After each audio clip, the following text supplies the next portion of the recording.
Hello and welcome to this crow tutorial. So Bakasana or Kakasana, depending on which variation you take. This tutorial is designed for those of you who haven't quite got your crow pose yet, but it's something that you want to work on. It's something that you want to get in the near future. So I hope that these tips and tricks help you as much as they've helped me. You will need a couple of blocks and a pillow for this one. So coming into our crow prep to begin with, so placing the pillow in front of your nose, and then we're going to use the blocks to stand on them. So placing the feet onto the blocks, and this will allow you to get your hips a bit higher. So the more we get our hips up, the less strength it's going to take. So once we get our hips to a certain point, it actually becomes a bit easier. So taking our hips up, and then we want to place our hands down onto the mat. And this is quite important. So spreading your fingers as wide as possible. And then you want to sort of lift the knuckles. So placing the pads of your fingers down and then lifting the knuckles. Spread your fingers really wide. So it's a little bit like we've got sucker pads on the pads of our fingers. So pressing the palms down, but then have that little lift in the knuckles. And then slowly from here, we want to imagine that our hands are at the bottom of a triangle and our two hands are on the bottom two corners. And then we're going to gaze at the top of our triangle. If you place a pillow at the top of our triangle, then this will help with your fear. So just knowing that if we do fall, it's not going to hurt. If we do bang our nose, we've got the pillow to cushion our fall. So placing a pillow down at the top of your triangle. So we want to gaze at the top of our triangle, press into our hands, and then from here come high on the tiptoes.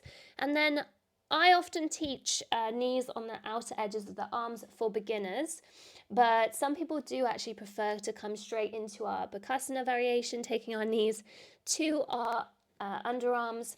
But maybe just to begin with, take your knees to the upper arms and squeeze your knees in. Gaze to the top of your triangle and then just practice with pouring the weight into your hands.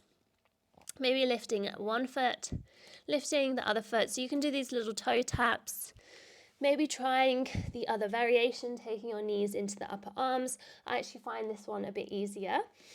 And then gazing to the top of your triangle. Again, taking those toe taps. Just playing around with the weight. And then start to think up dog in your chest. So gaze forward, lift your gaze. And maybe you can float your toes off the blocks. So pressing into the hands, maybe you can start to straighten your arms, lifting your hips. So playing with your crow pose. But I definitely find that setup very useful. And then once you've kind of mastered that setup with the blocks, try without the blocks. So maybe just taking the pillow a bit further away each time.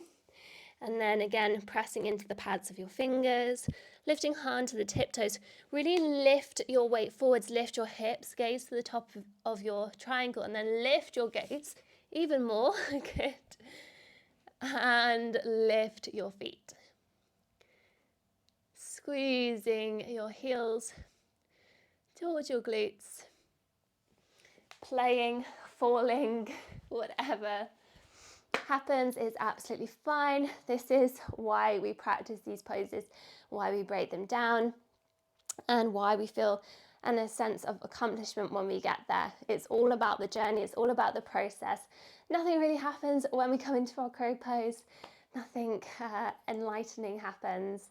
It's all just a little bit of fun, a little bit of a play. So let me know how you get on in the comments below. Did that help? Did you find your crow pose? I would love to hear your feedback. Thank you.